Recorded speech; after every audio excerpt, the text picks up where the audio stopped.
Clairement, c'était un aventurier du sexe, obsédé par les femmes. Il se sentait en colère, coupable, étrange. Ils sont horrifiés car ils n'ont jamais vu une scène pareille. Si j'étais devant un jury, je n'aurais aucun problème à trouver des éléments à charge pour l'accusation. Vous savez, Bill, pour la première fois, je commence à détester cet homme, cet assassin. Vers la droite, là-bas, c'est Norton et la 39e. C'est là que le corps du Dahlia noir a été retrouvé. Je sais qui a tué le Dahlia noir.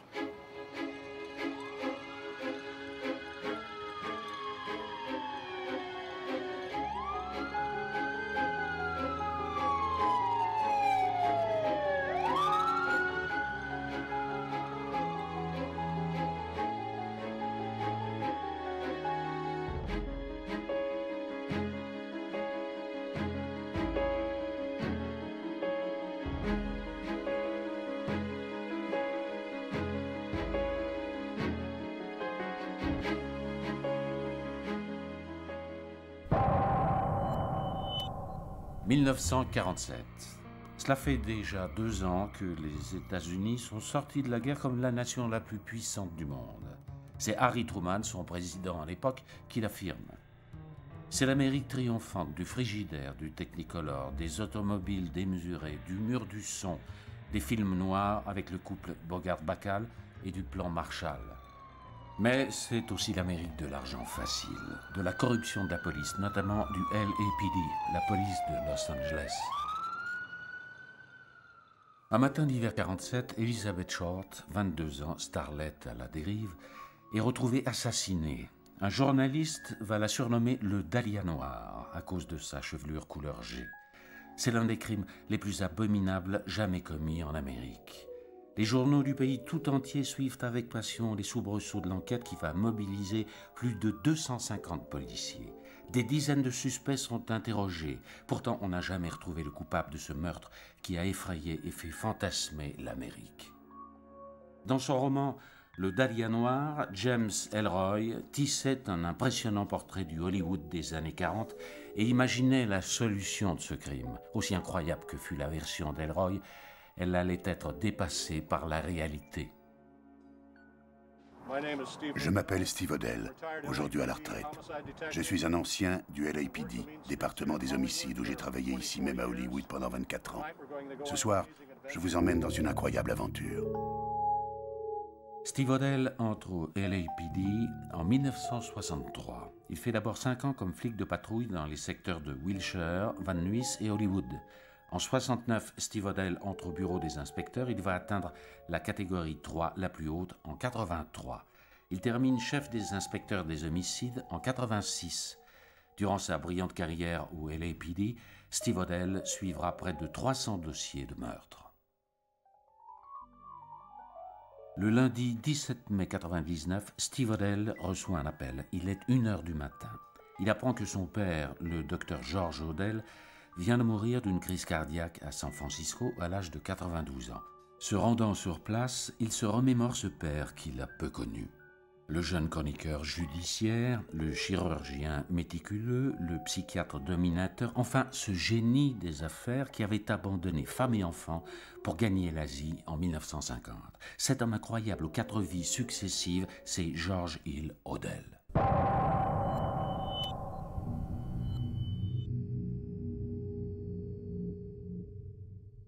À San Francisco, la veuve du Dr Odell, June, sa 4e femme, remet en souvenir à Steve Odell un album de photos ayant appartenu à son père. La vie de Steve Odell va basculer.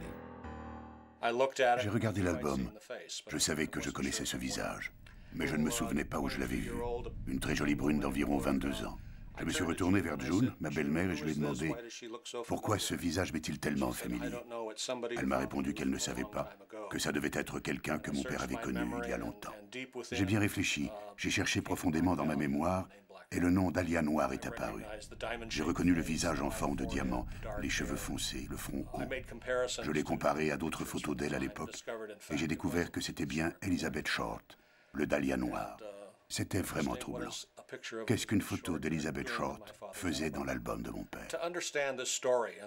Afin de mieux comprendre cette histoire, cette enquête, il faut d'abord faire connaissance avec mon père, le docteur George Hill Odell. Mon père est né à Los Angeles en 1907. À l'âge de 7 ans, il était virtuose et donnait ses propres concertos de piano au Shrine Auditorium. Il est devenu chauffeur de taxi à Los Angeles en faisant croire qu'il avait 21 ans alors qu'il n'en avait que 16. Son QI était de 186, soit un point au-dessus d'Einstein. Il a eu son doctorat en médecine avec mention très bien. Il était un excellent chirurgien. Tout ça est très important pour bien comprendre l'affaire du Dahlia noir. Steve Odell nous affirme utiliser les empreintes de pensée. D'après lui, nos pensées nous relient à nos actes. Derrière chacune de nos pensées se cache un but, un mobile. Dans chacun de nos actes, nous laissons des traces de notre moi. Comme les empreintes digitales, ces traces sont identifiables. Steve Odell les appelle empreintes de pensée. Mais elles restent dépourvues de sens comme les pièces éparses d'un puzzle jusqu'à ce qu'on les regroupe pour avoir une image claire des faits.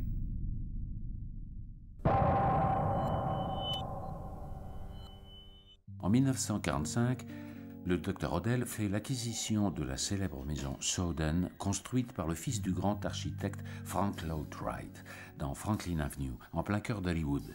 Cette étrange bâtisse classée monument historique compte parmi les plus inhabituelles par son architecture. Avec ses voûtes de pierre, ses longs couloirs, sa vaste cour, sa grande piscine dans son centre et ses pièces cachées, on dirait un décor tout droit sorti des films du Hollywood des années 30. Derrière ces hauts murs, c'est une forteresse impénétrable en plein cœur d'un des quartiers résidentiels de Los Angeles. Steve Odell y passera 5 années de sa vie d'enfant. Cette maison incroyable que tout le monde appelait la Franklin House fut pour lui un véritable repère des 1001 nuits. Pour d'autres, ce fut la maison de l'horreur. En relisant les journaux de l'époque et en se remémorant son enfance, les empreintes de pensée accusant son père vont surgir par dizaines à l'esprit de Steve Odell.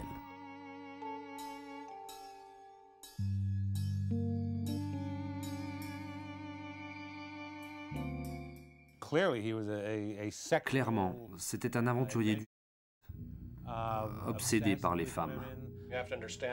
Il faut comprendre que mon père était un sadique. Man Ray, John Huston, George Odell, ils étaient tous sadiques et ils vénéraient l'œuvre du marquis de Sade. Ils pensaient que les femmes existaient seulement pour leur plaisir et ils les traitaient comme telles. Nous savons qu'il faisait des orgies avec Man Ray et John Huston. Ils utilisaient les femmes comme des objets. À ce trio maléfique, il convient d'ajouter le sculpteur Fred Sexton, copain de lycée de John Huston, qui lui commanda la statuette du faucon maltais. Tamar, ma demi-sœur, a fait une fugue à 14 ans. Elle s'est fait arrêter par la police et elle a révélé qu'elle avait eu des relations avec son père.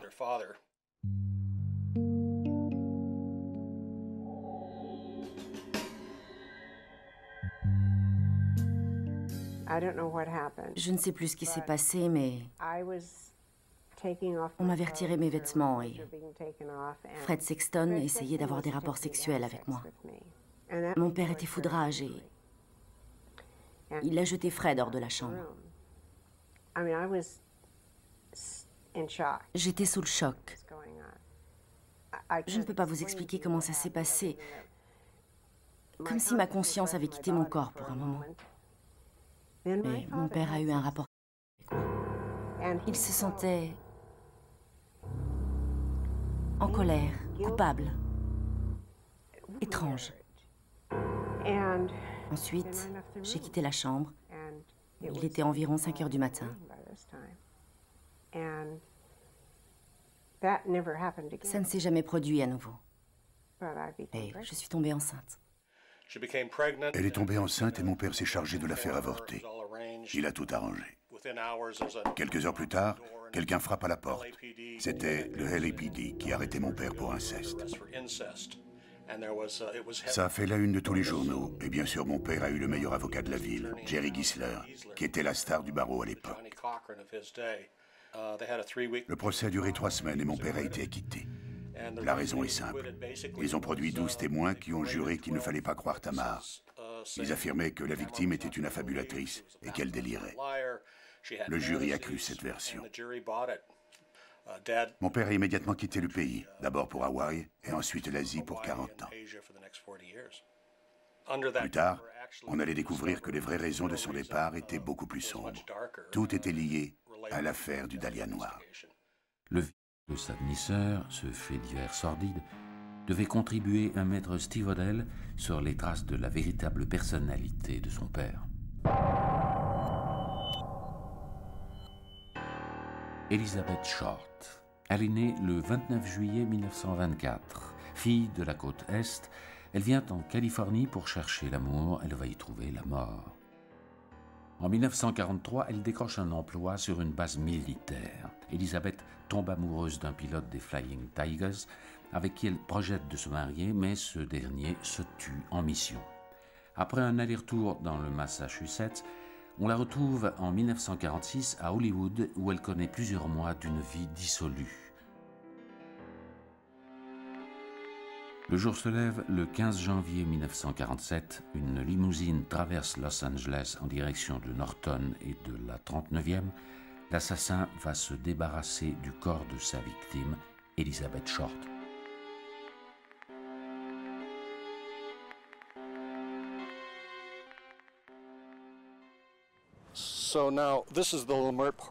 Nous sommes à Leimert Park, à Los Angeles, à 11 km au sud d'Hollywood, dont vous pouvez voir l'enseigne là-bas au loin. Un matin très froid, le 15 janvier 1947, une jeune femme se promène avec sa fille de 3 ans sur le trottoir ici. Le reste n'est qu'un terrain vague.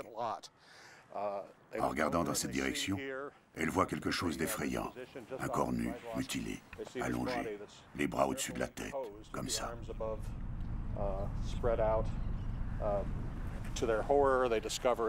Elle découvre que c'est une femme.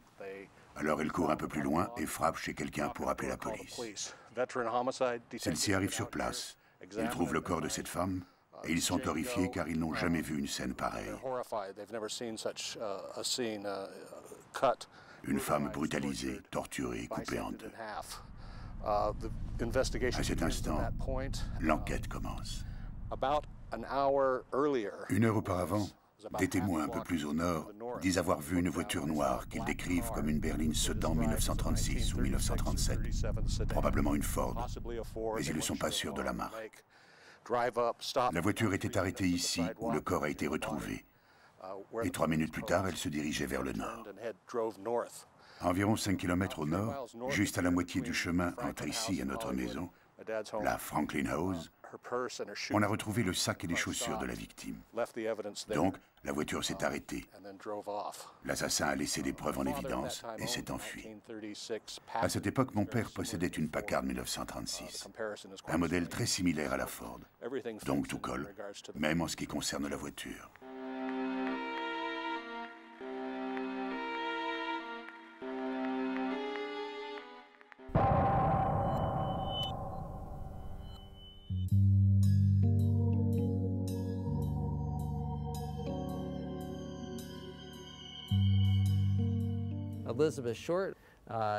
Elizabeth Short n'a pas été tuée là où on a retrouvé son corps. Je pense qu'elle a été assassinée dans une baignoire, probablement à la Franklin House, car il ne restait plus de sang dans son corps.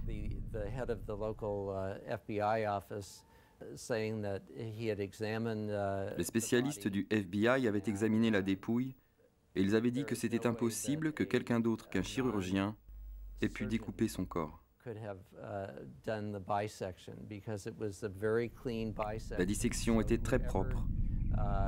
La personne qui a fait ça est, je crois, le docteur Odell, car c'était un chirurgien très réputé quand il était à l'école de médecine. Et on faisait souvent appel à lui pour des opérations chirurgicales délicates. La scène du crime montre le travail d'un sadique. Mon père a déposé soigneusement le corps d'Elizabeth Short à cet endroit, avec les bras au-dessus de sa tête. Le corps a été sectionné en deux au niveau de la taille, afin de reproduire une des œuvres les plus connues de Man Ray, le Minotaure, le tronc d'une femme qui posait pour la photo. Figure du surréalisme, Man Ray se met à l'âge de 20 ans au dessin et à la peinture. De 1945 à 1949, Man Ray est de toutes les soirées à la Southern House, ces fêtes pendant lesquelles on trouve à profusion cocktails, filles faciles et cocaïne. L'influence de Man Ray sur George Odell est incontestable, car malgré toutes ses réussites professionnelles, au fond de lui-même, George Odell rêvait d'être un artiste. Son corps a été déposé de cette manière pour une raison précise. Et je n'ai jamais entendu une meilleure explication que celle de Steve au sujet de l'amitié que son père entretenait avec Man Ray. Il y a une autre photo connue de Man Ray, Les Amoureux, où une bouche est suspendue au-dessus de l'horizon. Mon père, en fait, a soigneusement découpé la bouche d'Elizabeth Short, des commissures jusqu'aux oreilles, comme pour reproduire cette fameuse photo.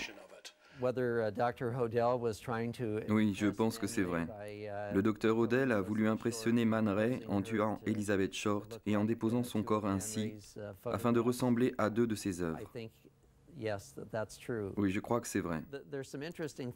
Il y a des choses intéressantes dans le passé du docteur Odell. La mère de Steve disait qu'il avait une attirance incroyable pour le sang. On sait également qu'il avait dit à une de ses maîtresses qu'à chaque fois qu'il fumait du... elle devait l'enfermer dans la salle de bain, car il pouvait faire des choses horribles.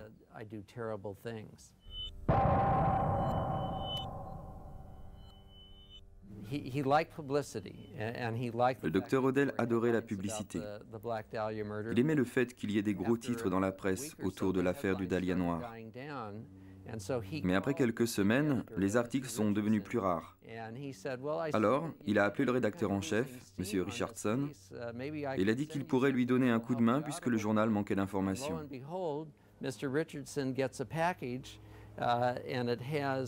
M. Richardson a reçu un paquet avec l'extrait de naissance d'Elizabeth Short, sa carte d'assuré social, sa carte d'identité et un carnet d'adresse avec 75 noms dedans.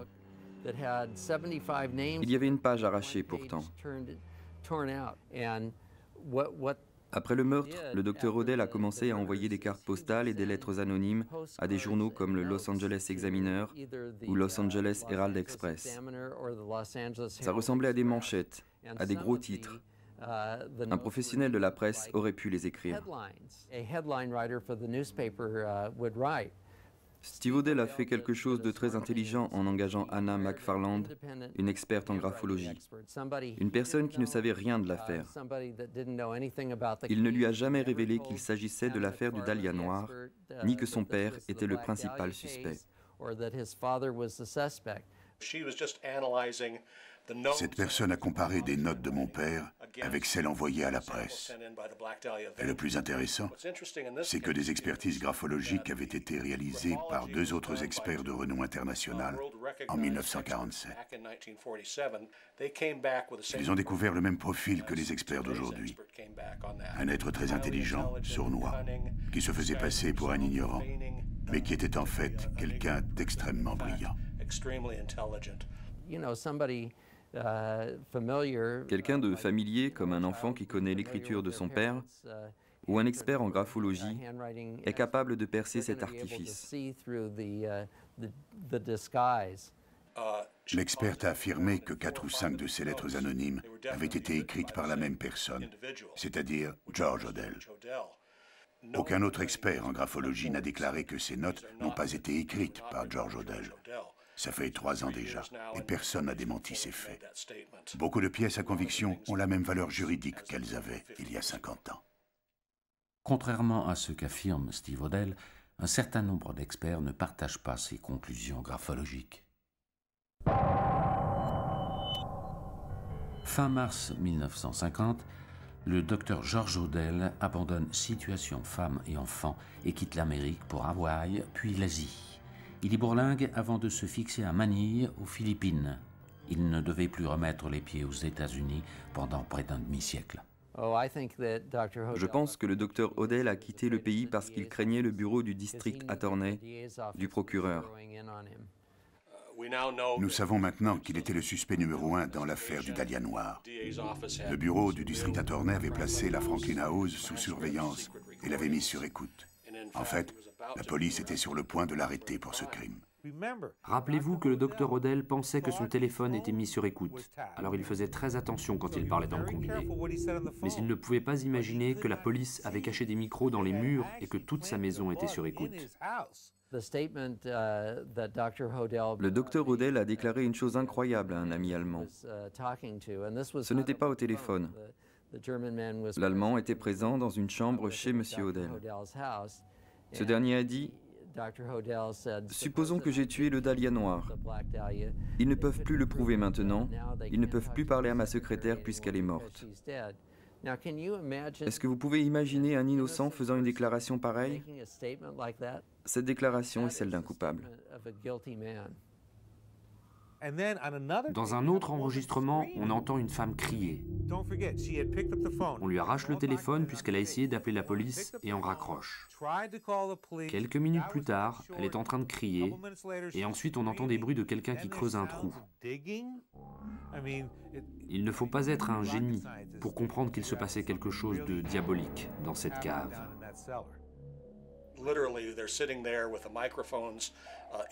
La police est en train de faire des enregistrements avec un micro dissimulé dans le mur de la Franklin House.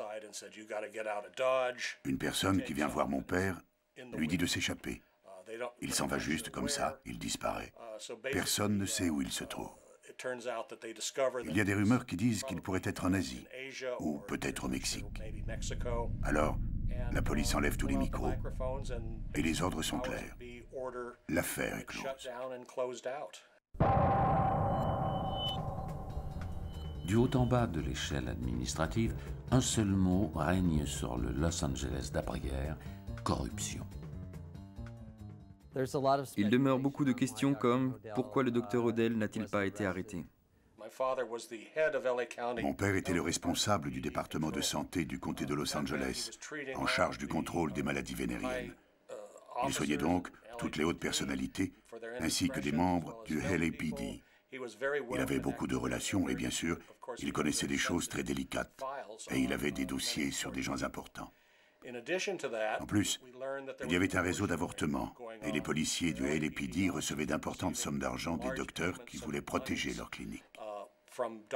Les médecins étaient prêts à payer 500 à 1000 $ par mois pour être tranquilles, pour éviter une arrestation. À cette époque, l'avortement était un délit et ces médecins risquaient la prison fédérale. Bien sûr, mon père était au courant de tout ça. Le réseau clandestin d'avortement est une des clés pour comprendre cette affaire. C'est ce qui a donné au Dr Odell du pouvoir et des relations avec des flics importants, des politiciens influents. Et ça explique pourquoi ils ne l'ont pas arrêté quand ils ont su qu'il était l'assassin. Le Dr Odell avait trop d'informations sur leurs femmes, leurs maîtresses, les avortements secrets et toutes les pratiques sexuelles sordides qui se passaient ici. Le Dr Odell facilitait leur vie débauchée. C'est l'une des raisons pour laquelle ils n'ont pas essayé de le faire revenir d'Asie. Mon père a quitté le pays et il n'était pas sûr de le retrouver. Et même s'il l'avait capturé, il aurait certainement ruiné la réputation du LAPD à cette époque. Les années 40 étaient très différentes d'aujourd'hui. Il y avait beaucoup de corruption dans la police, comme dans l'administration de la ville. Vous devez comprendre qu'à cette époque, comme dans LA Confidential de James Ellroy, la moitié du personnel du LAPD était corrompu. Il couvrait des meurtres, des cambriolages, il recevait des bakchiches. Il y avait des connexions politiques. Il faut prendre tout ça en compte pour bien se replonger dans le contexte.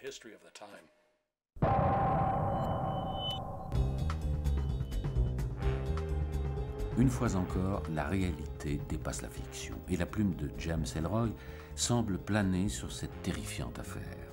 Comme dans son roman L.A. Confidential, le LAPD d'après-guerre est totalement corrompu. La lutte entre les deux candidats au poste de chef de la police, Thad Brown et William Parker, les empêche de reconnaître publiquement que certains inspecteurs protègent, moyennant pot de vin, un réseau d'avorteurs et que, pire encore, ils ont étouffé le meurtre le plus horrible jamais commis à Los Angeles. C'était un Fred Aliagate. La raison est simple. Le LAPD était dans les mains du chef Parker et du chef Sad Brown. Alors leurs détectives ont obéi aux ordres.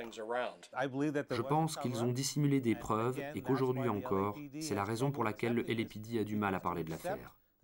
Admettre ce que le docteur Odell a fait, c'est reconnaître la dissimulation commise par le chef Parker et Thad Brown en 1950. C'est dur pour eux d'avaler tout ça. Comme mon père était en fuite, le LAPD a bien réfléchi et décidé de clore le dossier pour le bien du département, pour le bien de la ville, pour le bien de Los Angeles. Ils ont pris la décision de se préserver et aussi de préserver la police. Encore une fois, il faut se remettre dans le contexte de l'époque. Le LAPD couvrait des scandales, était coupable de corruption, faisait disparaître des preuves. Un scandale de plus, et tout le département tombait. Une seule solution, étouffer l'affaire. Les ordres commencent à pleuvoir. Toutes les archives concernant le Dahlia noir doivent être dissimulées ou détruites. Des échantillons sur lesquels on aurait pu faire des tests ADN ont disparu. Et même les empreintes digitales du docteur Odell, datant de son accusation sur sa fille Tamar.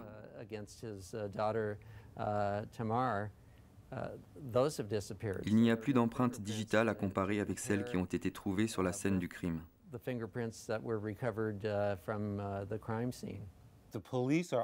La police est incapable d'admettre que le cas est résolu. Il y a trop de conséquences. Au fil du temps, ils ont fait disparaître les preuves, car ils avaient peur qu'un jour quelqu'un rouvre le dossier. Et Steve Odell l'a fait. La police ne savait pas que ce serait lui, mais il y avait toujours cette possibilité, ce risque. C'est vraiment choquant que tous les éléments ayant trait à ce crime soient perdus. Cette affaire est quand même le meurtre irrésolu le plus connu jamais perpétré à Los Angeles. Que quelqu'un disparaisse avec toutes les preuves concernant un crime est tout simplement inacceptable. Maintenant, on sait que toutes les preuves du coroner ont elles aussi disparu. On peut peut-être dire que je suis paranoïaque en parlant de conspiration, mais je pense que ça fait vraiment trop de coïncidences. Ça peut paraître choquant, mais des flics peuvent faire ça occasionnellement. Pas toujours, la plupart des flics sont de bons flics, mais dans cette affaire, leur loyauté envers leur corps d'origine a supplanté la nécessaire recherche de la vérité.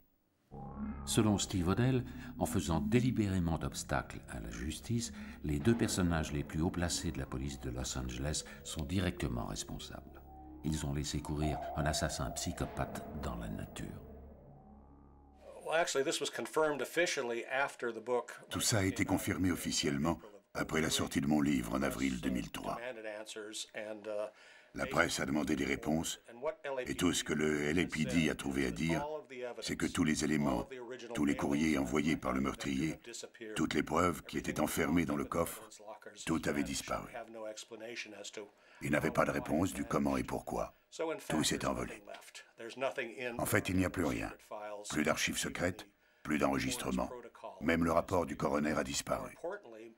Le plus incroyable, c'est que les interviews et les enregistrements concernant des gens liés à mon père se sont également volatilisés.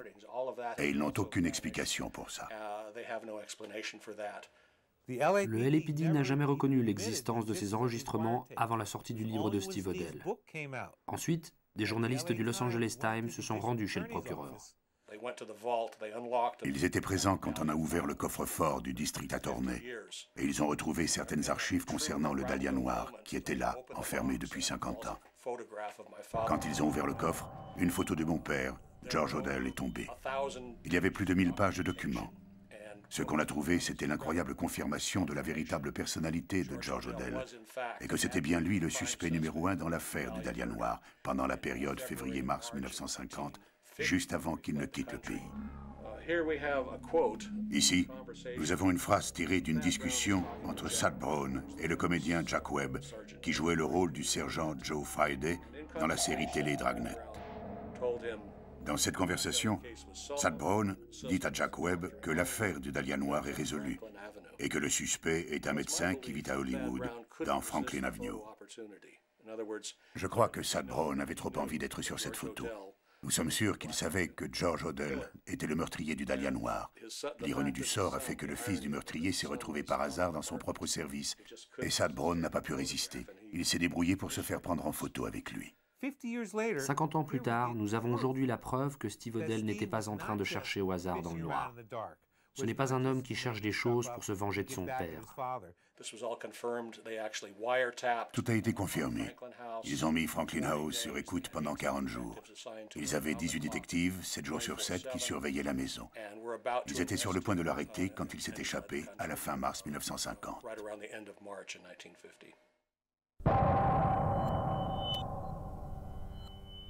À 84 ans, en 1991, le docteur George Odell rentre aux États-Unis après une absence de près de 40 ans. S'installant à San Francisco avec sa 4e et dernière épouse June, il n'en bougea plus jusqu'à sa mort le 17 mai 1999.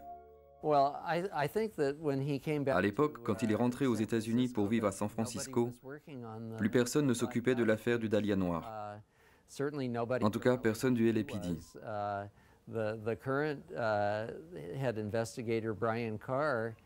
L'enquêteur de l'époque, Brian Carr, ne connaissait même pas le nom du docteur George Odell quand Steve Odell lui en a parlé. Or, nous savons que toutes les informations ont été transmises par le bureau du district attorney au LAPD quand le district attorney a été déchargé de l'enquête à l'époque. Tout ça aurait dû être conservé au LAPD, mais Steve pense qu'ils ont détruit les dossiers. Bien sûr, le temps a passé et les enquêteurs ont cessé de s'y intéresser. Les anciens enquêteurs sont tous partis à la retraite, et notamment Harry Hansen, qui a longtemps été le détective en charge du dossier et qui a pris sa retraite au début des années 70. Depuis ce temps-là, aucun progrès n'a été fait concernant l'affaire jusqu'à ce que Steve Odell découvre l'album photo de son père.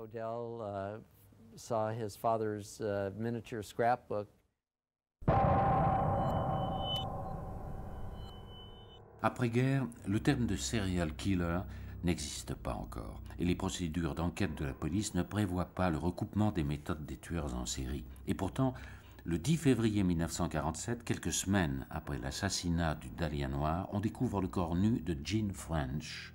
Elle a été rouée de coups, le corps lacéré et jeté sur un terrain vague. L'assassin a écrit des obscénités sur son torse avec du rouge à lèvres. La veille de sa mort, un témoin dira l'avoir vu dîner avec un homme aux cheveux noirs portant une petite moustache. Elizabeth Short a trouvé la mort le 15 janvier 1947 et moins d'un mois plus tard, le 10 février 1947, Jean French a été tuée. Toutes les deux avaient le visage coupé horizontalement, au niveau de la bouche, et dans le cas de Jean French, ouvert presque jusqu'aux oreilles. Sur le corps de Jean French, l'assassin avait écrit, avec du rouge à lèvres, pardonnez mon langage, mais c'est ce qu'il avait écrit, Q, B.D. BD ne pouvait être que les initiales de Black Dahlia. C'est évident que le docteur Odell haïssait terriblement Elizabeth Short, vu la torture qu'il lui a fait subir.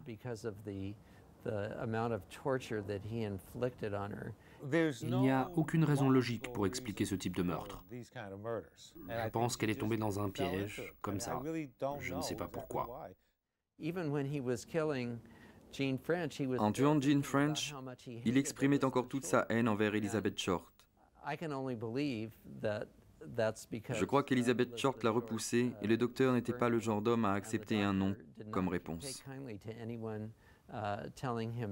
Selon Steve Odell, le passé du Dr Odell, ses déviances sexuelles et le groupe d'amis avec lequel il partageait une fascination artistique pour tout ce qui est perversion sadique éclairent sa véritable personnalité. Or, un délinquant sexuel capable d'infliger de telles violences ne saurait se contenter d'un seul assassinat. Pour Steve Odell, les meurtres de ce type sont bien ceux d'un tueur en série. D'autres meurtres de femmes non élucidés à Los Angeles entre 1943 et 1950 pourraient être liés. Modus operandi similaire, effort délibéré du LAPD à ne voir aucun lien entre ces meurtres, cadavres retrouvés dans les mêmes zones géographiques. Si je crois à la possibilité que George Odell soit un serial killer, bien sûr. Je suis convaincu que le docteur Odell a non seulement tué le Dahlia noir, mais également 10 autres femmes au moins. Jeunes, célibataires, séduisantes. Je pense que Steve a prouvé au moins 8 de ces crimes. Je suis sûr que 10 autres meurtres, peut-être même 20 autres, pourraient être prouvés s'il poursuivait son enquête. Si j'étais devant un jury, je n'aurais aucun problème à trouver des éléments à charge pour l'accusation. Je crois que j'obtiendrai gain de cause dans les deux cas. À propos des autres meurtres que Steve dévoile, il soupçonne des choses et on peut peut-être dire qu'il n'y a pas de fumée sans feu. Je sais qu'il croit vraiment que son père a tué d'autres femmes, mais en ce qui me concerne, je n'ai jamais eu suffisamment de preuves pour vraiment l'accuser. Pour moi, le fait d'accuser quelqu'un est quelque chose de très grave, et j'ai besoin d'être certain d'avoir toutes les preuves nécessaires pour le faire.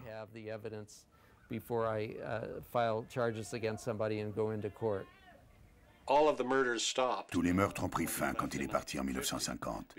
Avant ça, entre 1943 et 1950, il y a eu 12 meurtres dans un rayon géographique très limité, entre Hollywood et le centre-ville, dans les environs proches du cabinet de mon père et autour de notre maison. Dans un rayon de 16 km, il y a eu 12 assassinats, et tout s'est arrêté après son départ. Les meurtres ne se sont pas arrêtés parce que le docteur Odell est parti. Mais le genre de meurtre sadique commis par le docteur Odell sur Elizabeth Short et Jean French ne se sont pas reproduits. Il y a eu beaucoup de jeunes filles qui ont été tuées pendant cette période. Malheureusement, il y a toujours eu beaucoup de meurtres à Los Angeles.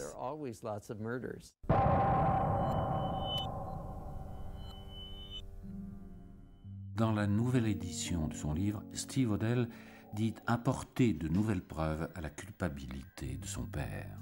Cette démonstration est-elle vraiment probante? Mystère.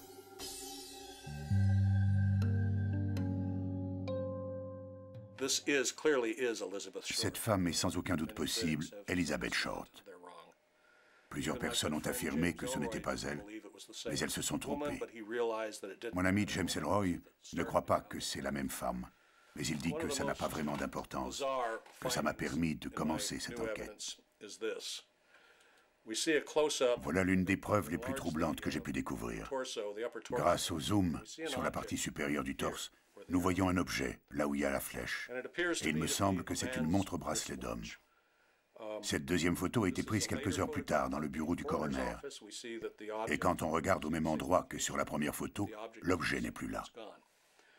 Nulle part, il n'est fait mention de cette montre-bracelet. Le plus intéressant dans cette histoire, c'est que Man Ray, lors de ses entretiens avec Gertrude Stein, l'une de ses amies proches, disait qu'on devrait toujours inclure le temps dans ses compositions. Je pense que mon père a mis cette montre, ce morceau de temps, dans le torse d'Elizabeth Short, afin de créer une composition surréaliste. À l'époque, en 1947, une montre-bracelet d'homme a été trouvée sur les lieux du crime. Une semaine plus tard, le 21 janvier 1947, ils ont envoyé des agents sur les lieux et ils ont trouvé une montre-bracelet modèle militaire, encore non identifiée. Nous avons donc bien la confirmation qu'une montre-bracelet d'homme a été trouvée sur la scène du crime. Mais encore une fois, aucun rapport officiel ne mentionne ce fait.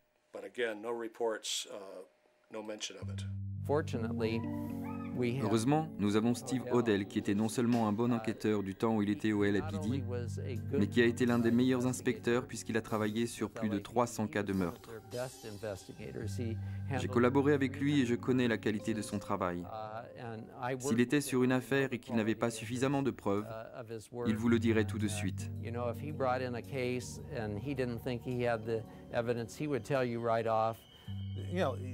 Nous sommes devant un homme qui a résolu plus de 200 homicides. Ce n'est pas un type comme ça en train de nous dire « Oui, je pense que mon père est l'assassin ». En vérité, Steve aimait et respectait son père. Il ne se doutait pas que son père avait ce côté obscur, terrible.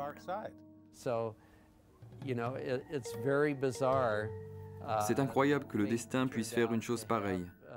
Il met en présence l'un des meurtriers les plus sanguinaires de toute l'histoire de Los Angeles et son fils, qui s'avère être un inspecteur des homicides, qui après sa retraite prouve que son père est le meurtrier du Dahlia noir.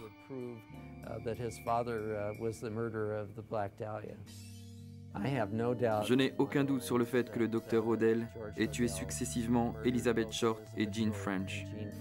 S'il était vivant aujourd'hui, ainsi que les témoins, je n'aurais aucun problème à le poursuivre pour ces 2 meurtres. Si j'attaquais George Odell en justice, je réussirais à le faire condamner.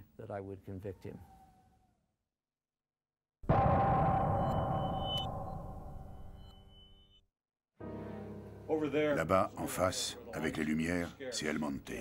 Pas vraiment le coin le plus chic de la ville. C'est là que James Ellroy a vécu jusqu'à l'âge de 12 ans.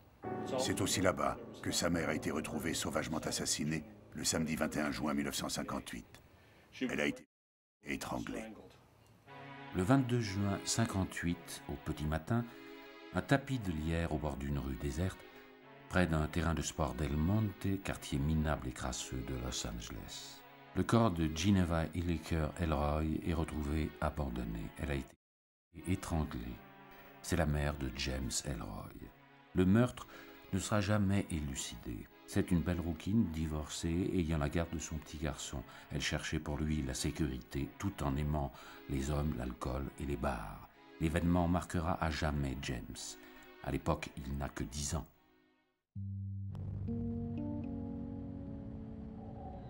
Bill Stoner, ancien détective au bureau du shérif de Los Angeles, a traité plus de 200 affaires. Au moment de prendre sa retraite, il ne sait pas encore qu'il sera amené à rouvrir le dossier Geneva Hilliker Ellroy.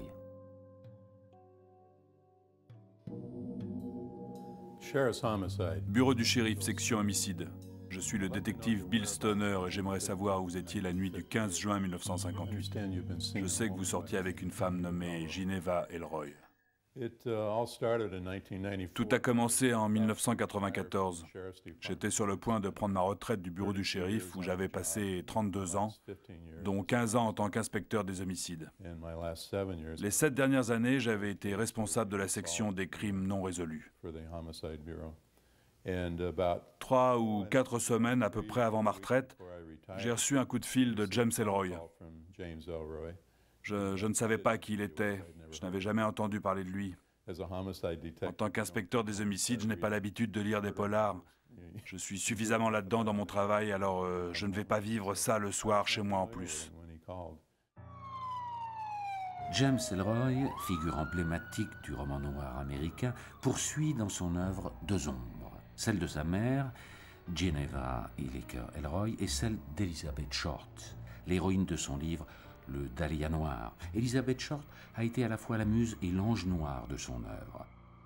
Dans l'esprit de James Ellroy, âgé de 10 ans lorsque sa mère disparaît, les 2 énigmes, la mort de sa mère et le Dahlia noir, se superposent, se mélangent, se confondent l'une avec l'autre. Il m'a expliqué qui il était et que sa mère avait été assassinée en 1958 dans la ville d'El Monte. L'affaire avait été traitée par mon service, le bureau du shérif, et n'avait pas été résolue. Il était en train d'écrire un article pour un magazine à propos du meurtre de sa mère et la façon dont ça avait affecté sa vie. Il voulait venir au bureau afin de regarder son dossier. Normalement, nous n'autorisons pas les gens à fouiller dans les archives des crimes non résolus, car ces affaires sont toujours ouvertes et il y a des informations que nous ne voulons pas voir publiées dans les journaux. Je lui ai répondu que j'allais jeter un coup d'œil dans les archives et que je l'appellerais. Et je l'ai fait. Il n'y avait rien dans les archives auxquelles il ne puisse avoir accès. Il était le fils de la victime et n'avait rien su sur cet homicide pendant toutes ces années. Il voulait m'embaucher pour enquêter à nouveau sur cette affaire et me suivre. D'abord, il m'a dit que tout ça ne devrait prendre que quelques mois, mais je lui ai répondu qu'il faudrait compter au moins 1 an. J'ai accepté tout en le prévenant qu'on allait sûrement rencontrer des difficultés. La probabilité de résoudre cette affaire était très limitée. Il a dit qu'il avait besoin de vivre tout ça et qu'on pourrait le faire ensemble. Un mois après avoir démarré l'enquête, je l'ai prévenu que j'avais contacté un responsable et qu'ils avaient encore les éléments matériels concernant le meurtre de sa mère dans l'entrepôt, où on garde toutes les preuves des crimes non résolus. Je crois que James Ellroy n'était pas préparé à ce qu'il allait voir. Nous étions assis dans cette salle et ils ont apporté un gros paquet. Nous l'avons ouvert soigneusement et la première chose qui est apparue, c'est la robe que sa mère portait. James m'a regardé et il m'a dit qu'il se rappelait très bien de cette robe. Il était très ému à ce moment-là. Il était au bord des larmes, visiblement très secoué par ce qu'il découvrait. L'autre objet ensuite a été la corde utilisée pour étrangler sa mère. James l'a prise dans ses mains et il est devenu très silencieux. Après avoir regardé les différentes preuves, nous avons quitté le bâtiment. Sur le parking, chacun a pris sa voiture, car il m'a dit avoir besoin de rester seul. Et il est parti à son hôtel. Plus tard, il m'a avoué avoir passé une nuit très difficile. J'ai commencé à voir un changement chez James. Quand nous avions commencé l'enquête, il parlait durement de sa mère. Je pense que le moment où j'ai senti véritablement qu'il changeait, c'est quand nous étions dans le Wisconsin pour poser des questions à la famille de sa mère et quelques-uns de ses cousins. Ils lui ont donné des photos de sa mère jeune. Il y avait une photo d'elle portant une veste d'équitation, assise sur une palissade. Une très belle photo. Il regardait ces clichés et soudain il m'a dit « Vous savez, Bill, pour la première fois, je commence à détester cet homme, cet assassin. » Différents témoignages parlent d'un homme accompagnant Ginevra Hilliker-Ellroy dans ses dernières heures. D'origine italienne ou grecque, 35-40 ans, visage mince, peau foncée, cheveux noirs dégagés sur les tempes et ramenés en arrière, des caractéristiques rappelant étrangement Fred Sexton, l'âme damnée du Dr Odell. Pour Steve Odell, les portraits robots faits par la police pourraient correspondre à Fred Sexton. Je pense qu'il y a une possibilité. J'ai écrit dans mon livre que la mère de James Ellroy aurait pu être tuée par un associé de George Odell. Et j'ai pensé à Fred Sexton, qui a été son complice dans certains des meurtres qu'il a commis. C'est quelque chose qu'il faudrait étudier de plus près. Mais je ne vais pas jusqu'au point d'affirmer que c'est lui qui l'a tué. Je pense que Fred Sexton est le tueur. Mais ce sera très difficile à prouver, c'est évident. Il est clair qu'il n'y a pas assez de preuves, à mon avis, pour dire que Fred Sexton était l'un des auteurs de ces différents meurtres. Je pense qu'il va être beaucoup plus difficile de trouver une solution à ce cas-là qu'à celui d'Elizabeth Short. J'ai lu le livre de M. Odell, et c'est vrai qu'il y a des informations cruciales concernant ces crimes. Depuis, je sais que d'autres révélations accusent encore plus son père comme étant le meurtrier d'Elizabeth Short. Je ne sais pas. Quand j'ai lu le livre, j'ai senti que son père pouvait être l'assassin, mais c'est possible également qu'il ne le soit pas. Ce n'est pas suffisamment précis. Je n'irai pas devant un tribunal avec les preuves qu'il nous montre dans le livre. De la même façon, je ne pense pas que Fred Sexton soit mêlé au meurtre de la mère de James Ellroy. Je ne pense pas. Comme James, je crois que sa mère est partie à un rendez-vous galant ce soir-là, et quel que soit l'homme avec qui elle était, ce dernier est devenu furieux contre sa mère. Il l'a puis l'a tuée. Je crois que ça a dû se passer comme ça. C'est ce que je pense, mais en même temps, je n'ai aucune preuve pour l'affirmer.